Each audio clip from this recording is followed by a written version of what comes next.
अनेक साहित्यकार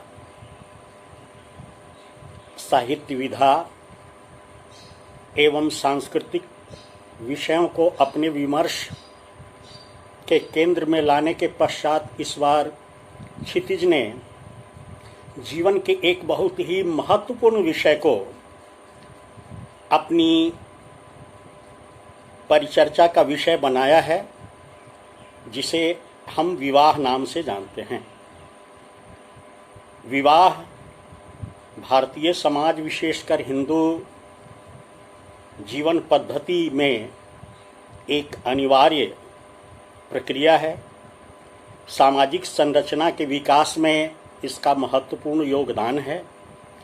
आज क्षितिज अपने इस परिचर्चा के अंतर्गत वैवाहिक रीति रिवाजों, रस्मों और परंपराओं को अपने विमर्श के केंद्र में ला रहा है और इसी पर मैं आपके समक्ष उपस्थित हुआ हूँ। मैं क्षितिज के तमाम साहित्यिक मित्रों को अपनी ओर से अभिवादन करते हुए इस संवाद और परिचर्चा में सम्मिलित करने का प्रयास कर रहा हूँ और जहाँ तक संभव है मैं विवाह नामक संस्था और संस्कार के विविध पहलुओं पर प्रकाश डालने का प्रयास करूँगा। जब से धरती पर मानव सभ्यता का विकास हुआ, नर नारी उनके लिए एक दूसरे के प्रति अनिवार्य घटक के रूप में रहे और वे परस्पर आकर्षण और परस्पर संबंध स्थापन के पश्चात सृष्टि के विकास की प्रक्रिया में अग्रसर रहे, निरत रहे। बहुत दिनों तक जीवन इसी प्राकृतिक अवस्था में चलता रहा, लेकिन बाद में हमारे ऋषि मुनियों ने इसे उचित नहीं समझा, क्योंकि इसमें न कोई नियंत्रण था, न कोई दायित्व था और न कोई जिम्मेदारी थी। अतः हमारे महर्षियों के बीच से एक महर्षि श्वेत केतु ने विवाह नामक संस्था को स्वरूप देने का प्रयास किया और उसने इसके कुछ विधि विधान बनाए। वेद हमारे हिंदू धर्म के आप्त ग्रंथों में हैं और उनमें जीवन के बहुत ही महत्वपूर्ण विषयों पर विस्तृत विमर्श हुआ है, विस्तृत चर्चा हुई है और मानव जीवन को संयमित, संतुलित, सुखी और स्वस्थ बनाने के अनेक उपाय ढूंढे गए हैं। कहा जाता है कि मानव जीवन में गर्भाधान से लेकर और मृत्यु पर्यंत जो 16 संस्कार होते हैं, विवाह उसमें त्रयोदश यानी 13वां संस्कार है। हर देश, हर जाति और हर धर्म में यह किसी न किसी रूप में विद्यमान है। पुरुष और स्त्री एक दूसरे का पूरक बनकर, एक दूसरे के कार्यों में सहभागी बनकर, जीवन साथी बनकर वे इस दायित्व का निर्वहन कर रहे हैं।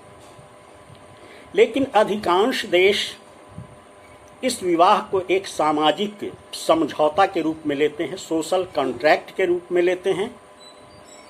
किंतु हमारा देश भारत इसे सामाजिक समझौता या कॉन्ट्रैक्ट नहीं मानता, बल्कि दो आत्माओं का जन्म जन्मांतर का मिलन मानता है। यहाँ एक और एक मिलकर एक ही होते हैं और जो शारीरिक मिलन या संबंध हैं वे मनुष्य की जो जैविक प्रक्रिया है या शारीरिक प्रक्रिया है उसके अंतर्गत आते हैं। परंतु विवाह नामक संस्था के द्वारा इस जैविक प्रक्रिया को आध्यात्म, नियंत्रण और मानव जीवन के कल्याण की ओर मोड़ा जाता है। इस रूप में हम भारतीय जीवन पद्धति में विवाह नामक संस्था या विवाह नामक संस्कार को लेते हैं। संपूर्ण भारतवर्ष में अलग अलग प्रदेशों में अलग अलग लोगों में यह किसी न किसी रूप में प्रचलित हैं और हम यह कह सकते हैं कि हजारों वर्षों की जो सभ्यता का विकास क्रम है, इस विकास क्रम में इसमें अनेक परिवर्तन तो अवश्य हुए हैं, लेकिन कुछ ऐसी बातें हैं जो हर प्रदेश और हर काल में समान रहे। वे कुछ शाश्वत तत्व हैं जो विवाह नामक संस्था और इस संस्कार को ज़्यादा जीवंत, अस्थायी और मानवोपयोगी बनाए हुए हैं। उनमें हम कुछ बातों की चर्चा करना चाहेंगे और खासकर विवाह संस्कार में जो रीति रिवाज और परंपराएं हैं उनको देखने समझने का प्रयास करेंगे। मैं इस पर 4 ढंग से विचार करना चाहूँगा। एक तो आध्यात्मिक आधार, जो हमारे रस्म रिवाज हैं उनका जो आध्यात्मिक आधार है उस पर चर्चा करेंगे। फिर एक समाज शास्त्रीय आधार है, क्योंकि विवाह जो है समाज शास्त्रीय संस्था है और समाज को एक करके विकास की गाड़ी को आगे बढ़ाने के लिए, सभ्यता को ज़्यादा सुखी, संपन्न और समुन्नत बनाने के लिए हमारा समाज शास्त्रीय पक्ष सक्रिय होता है। एक और आधार है जिसको हम मनोवैज्ञानिक आधार कह सकते हैं, क्योंकि यह जो विवाह संस्कार है, हमारे जो रीति रिवाज हैं, उनके बहुत सारे मनोवैज्ञानिक पहलू हैं और इसके कई वैज्ञानिक पहलू भी हैं। आज जब वैज्ञानिकों ने विवाह नामक संस्कार और इसके बहुत रीति रिवाजों का मूल्यांकन किया तो उसमें कई ऐसे संस्कार हैं, ऐसी रस्में हैं, परंपराएं हैं जिनका वैज्ञानिक आधार है। तो इस तरह से हम इस पर विचार करना चाहेंगे। मैं अपने तमाम मित्रों को यह कहते हुए कि जब हम कोई शुभ या महत्वपूर्ण कार्य संपन्न करने चलते हैं तो सर्वप्रथम ईश्वर के प्रति हम अपना आभार प्रकट करते हैं, उससे मंगल कामना करते हैं, उनसे याचना करते हैं कि हम निर्विघ्न इस कार्य को संपन्न कर सके। आज भी भारतीय समाज में या हिंदू समाज में वैवाहिक कार्यक्रम या अनुष्ठान का आरंभ होता है तो सर्वप्रथम हम देवी देवताओं का स्मरण करते हैं, अपने इष्ट मित्रों को बुलाने के लिए निमंत्रण पत्र छापते हैं और उस पर प्रथम जो शब्द होते हैं या प्रथम जो वाक्य होता है वह होता है मंगलम भगवान विष्णु, मंगलम गरुड़ध्वज, मंगलम पुंडरीकाक्ष, मंगलायतनो हरि। हम ऐसा क्यों करते हैं, यह सोचने की बात है, क्योंकि सर्वप्रथम हम उस परम पुरुष का आभार व्यक्त करते हैं, उसके प्रति उनसे याचना करते हैं कि हमारे इस कार्य को आप मंगलमय करावें। फिर सर्वमंगल मांगल्ये शिवे सर्वार्थ साधिके शरण्ये त्र्यंबिकम गौरी नारायणी नमस्तुते। इस तरह की बातें भी हम इस क्रम में उल्लिखित करते हैं। तो कुछ उसके आध्यात्मिक पक्ष हैं जिनके द्वारा हम ईश्वरीय शक्ति का आह्वान करते हैं, आराधन करते हैं।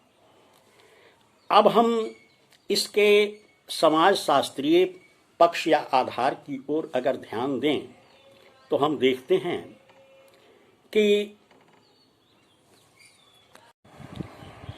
जब हम इसके समाज शास्त्रीय पक्ष की ओर ध्यान देते हैं तो सर्वप्रथम इस बात की ओर हमारा ध्यान जाता है कि भारत एक कृषि प्रधान देश है।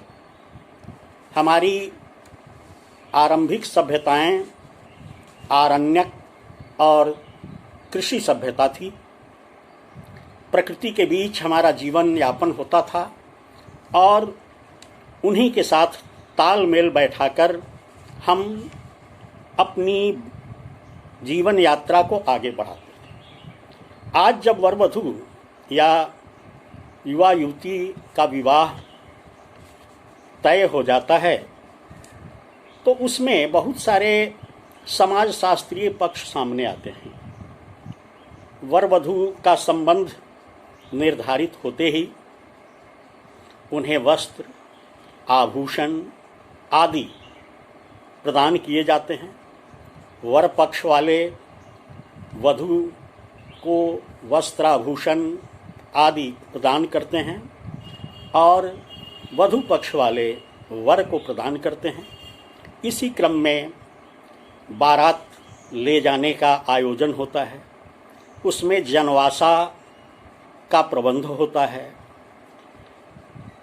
समय समय पर मंगल गान होते हैं।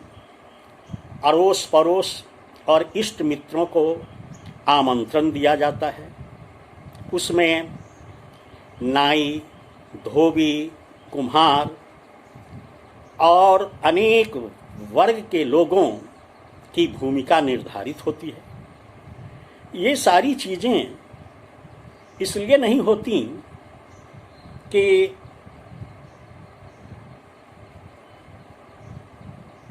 ये सारी चीज़ें इसलिए आयोजित की जाती हैं कि हमारा समाज जो विविध वर्णी, विविध जाति, विविध व्यवसाय और विविध वर्ण के लोगों से संतुलित होता है, उनकी भूमिका भी इस विवाह में सुनिश्चित हो। उनका जो योगदान है, उनका जो कार्य है, उनकी जो कृति है, उनको भी इस विवाह का एक अंग बनाया जाए।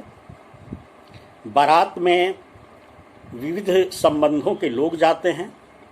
यह अलग बात है कि आज की व्यस्तता के युग में इसका भी स्वरूप अलग हो गया है। अब न बारात जाने वालों की संख्या अधिक होती है, न बहुत सारे संस्कार निर्वाह हो पाता है। लेकिन प्राचीन काल में ये सब, इन सारी चीज़ों का ध्यान रखा जाता था। सारे संबंधियों को एक दूसरे से परिचित कराया जाता था और पता चलता था कि वर पक्ष और वधू पक्ष के कौन कौन से व्यक्ति इस शुभ कार्य में उपस्थित हैं। वे वर वधू को आशीर्वाद देते थे और इस रूप में यह जो समाज शास्त्रीय ढांचा है, वह ढांचा इन वैवाहिक रस्म रिवाजों के माध्यम से प्रकट होते थे या उनको सुदृढ़ किया जाता था। उसी में विविध संबंधों के लोग मिलते थे और वे एक दूसरे से परस्पर परिचय करते थे। फिर आगे यह संबंध और भी विस्तृत और प्रगाढ़ होता था। इसका एक बहुत ही महत्वपूर्ण आधार है, वह मनोवैज्ञानिक आधार है। हम जानते हैं कि मनुष्य का जो कुछ भी जीवन का जो है वह उसके मन से संचालित होता है।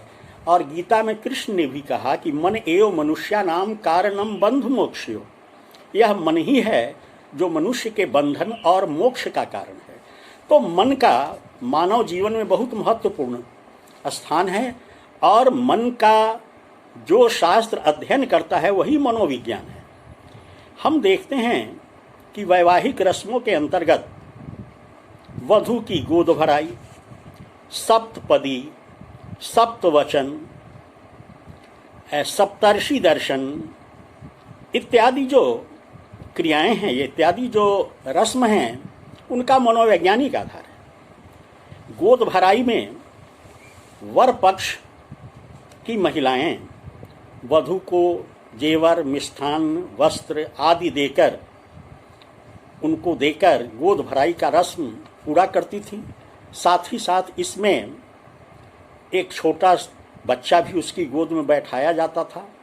यह इस बात का प्रतीक है, इस बात का संकेतक है कि भविष्य में वधू धन धान्य से परिपूर्ण हो, पुत्र पति बने और वह जीवन को सार्थक बनावे, सफल करे।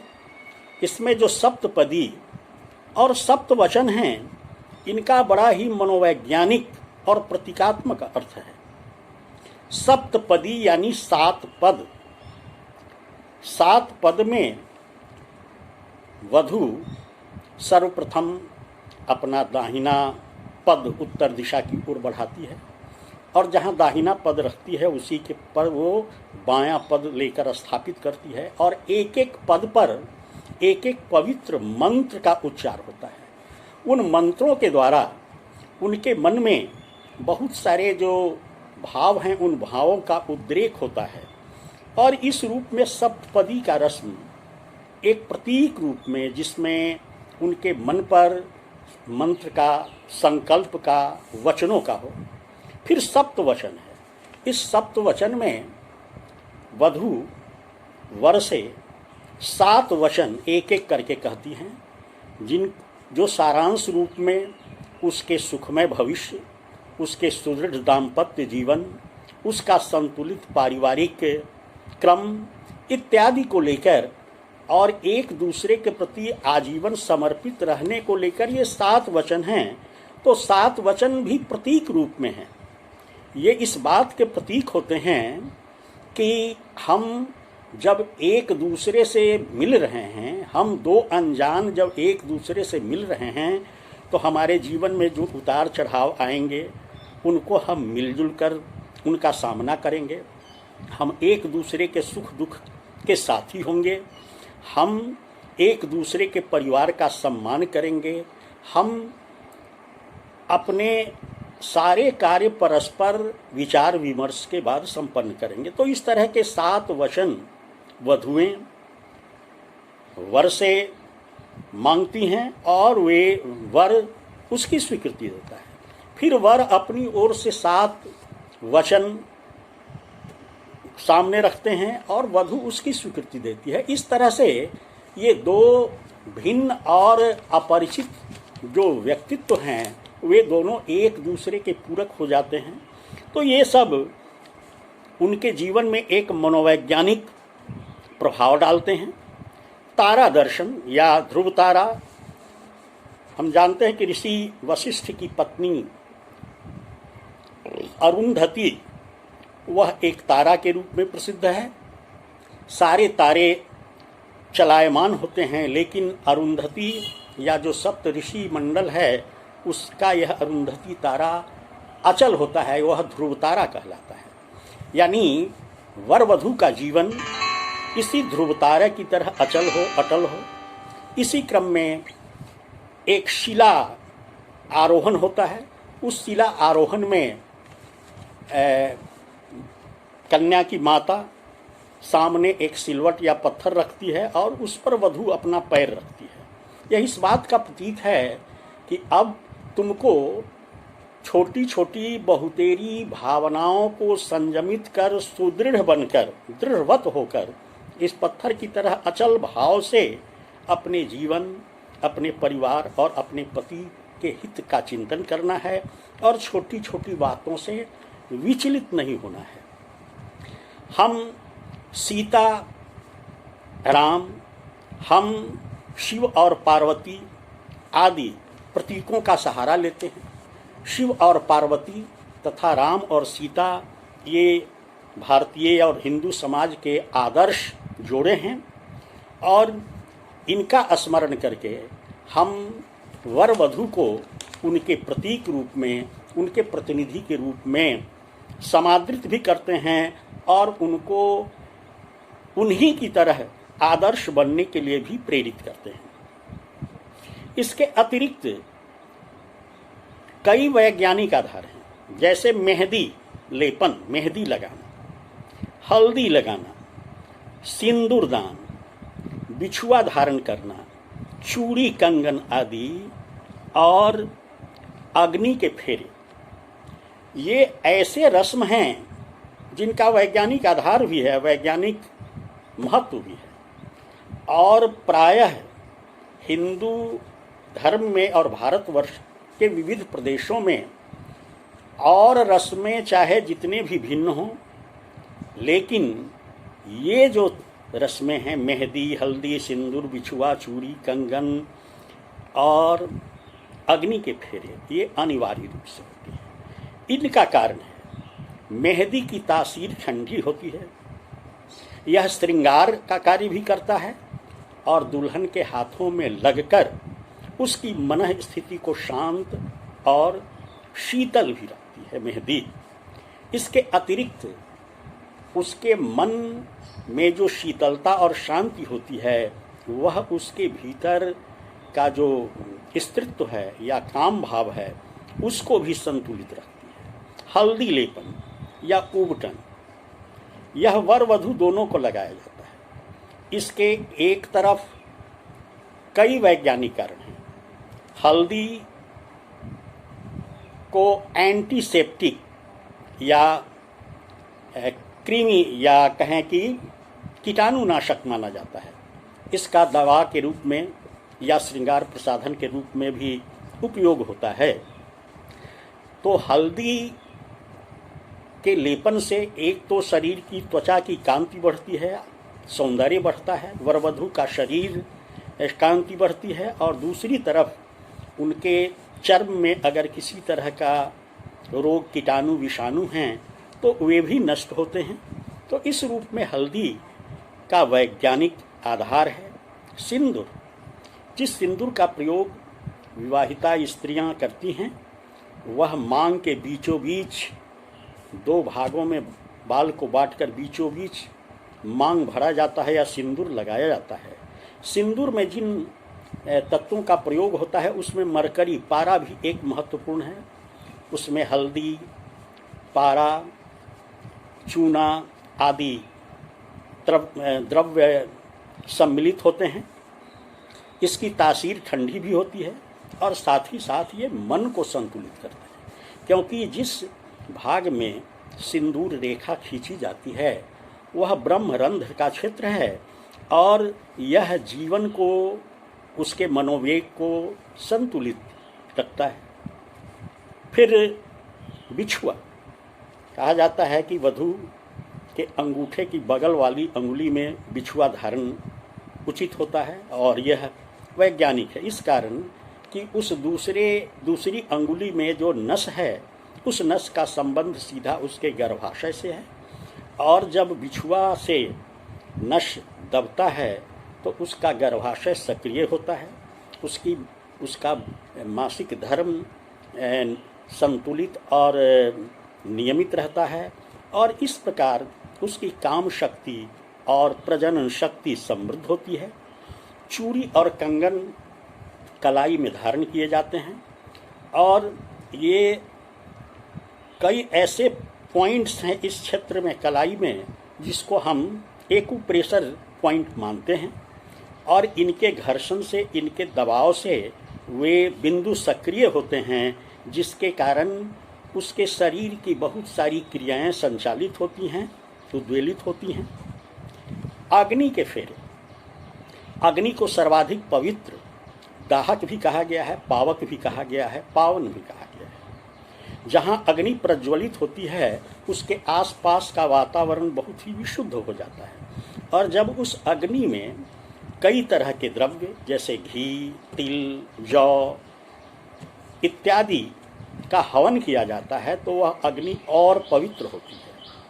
वर वधू जो उस पवित्र अग्नि के फेरे लेते हैं उनके शरीर की भी बहुत सारी जो विकृतियां होती हैं वे अग्नि ताप से और उसके प्रभाव से दूर हो जाते हैं। इसी क्रम में एक और बात जो ध्यान देने की है, एक रस्म के तौर पर प्रायः दूल्हा भले ही वो गाड़ी से बारात शादी करने जाता हो लेकिन शुरू में कुछ देर के लिए वह घोड़ी पर सवार होता है।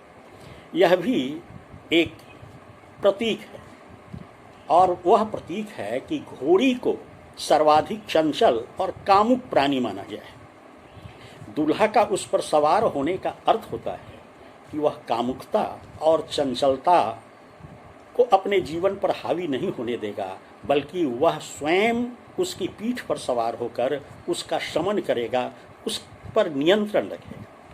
इतने ही नहीं, हम मरवा निर्माण में जहाँ विवाह कार्य संपन्न होता है वहाँ कई तरह के पदार्थों का या कई तरह की वस्तुओं का प्रयोग करते हैं, जैसे बांस, आम्र कलश, केले का पल्लव इत्यादि। घड़ा, तो घड़ा मंगल कलश का प्रतीक होता है। वहाँ पर जो पंडित होते हैं वे मंत्रोच्चार कर देवी देवताओं का आवाहन कर वहाँ अधिष्ठित होने का आग्रह करते हैं। केला के विषय में कहा जाता है कि साक्षात विष्णु उसके पत्ते पर निवास करते हैं। तो कई जगह मंडप के अंतर्गत जो घौद वाला केला भी स्थापित किया जाता है ताकि वह मंगलमय हो सके। वहाँ जिस बांस का प्रयोग होता है, बांस वंश का प्रतीक है, और बांस जहाँ कहीं भी लगा दिया जाए बिना किसी देख रेख के, बिना अलग से पानी या खाद दिए हुए वह अनवरत आगे बढ़ता है। इस प्रकार बांस इस बात का प्रतीक है कि दुल्हन वंश परंपरा को समृद्ध करेगी, यह वंश उर्वर बना रहेगा। फिर हल के उस भाग का प्रयोग वहाँ किया जाता है जिसको हरीश कहते हैं, जिसमें पालों या जुए के सहारे बैलों को जोड़ा जाता है।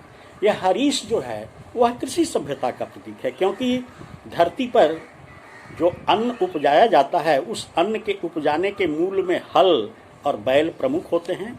तो जैसा कि मैंने कहा कि भारतीय समाज कृषि प्रधान समाज रहा है, तो कृषि जगत के सारे उपकरण वहाँ जुटाए जाते हैं। एक और संस्कार है, जिस समय दुल्हन की विदाई हो जाती है तो चावल वह आगे बढ़ती है और चावल पीछे की ओर फेंकती है थोड़ी देर तक। यह कार्य प्रायः संपूर्ण भारतवर्ष में विदाई के समय होता है और वधुओं के हाथों चावल पीछे की ओर फेंका जाता है। यह किस बात का संकेतक है? तो चावल धान से प्रकट पैदा होता है, यानी धान का वह भीतरी भाग है जिसको अक्षत भी हम कहते हैं। और यह भारतीय जीवन में भोजन का प्रमुख उपादान है। जिसके घर में चावल धान पर्याप्त मात्रा में है वे धन धान्य से पूर्ण माने जाते हैं। कन्या अपना लगभग 24, 25, 28 वर्षों तक का जीवन माता पिता के घर में श्री संपन्नता के बीच बिताती है, तो जाते समय वह चावल पीछे की ओर फेंकती है। वह इस बात का संकेत है कि वह कामना करती है कि हमारे माता पिता जिन्होंने आजीवन अब तक हमारा पालन पोषण किया, वे भविष्य में कभी भी अभावग्रस्त नहीं हो, कभी भी उनके घर में अन्न और भोग की कमी नहीं हो। तो इस तरह की बातों को लेकर वह अक्षत पीछे की ओर फेंका जाता है। इस तरह के अनेक रस्म हैं, अनेक रिवाज हैं। हर रस्म के साथ एक गीत होता है, क्योंकि भारतीय जीवन उत्सव धर्मी है। हमने जीवन में वैसे क्षणों को भी उत्सव का स्वरूप दे दिया है जो कष्ट के क्षण होते हैं। विवाह एक लंबी प्रक्रिया का नाम है। आज भले ही जीवन की व्यस्तता ने, भौतिक आपाधापी ने उसको बहुत ही संक्षिप्त बना दिया है, लेकिन आज भी गांव देहात में वर वधू का विवाह सुनिश्चित होने के पश्चात से मंगल गीत शुरू हो जाते हैं। अड़ोस पड़ोस की महिलाएं एकत्र होती हैं और प्रतिदिन वो तरह तरह के मंगल गान करती हैं, जिसमें देवी देवता, कुल इत्यादि की चर्चा होती है।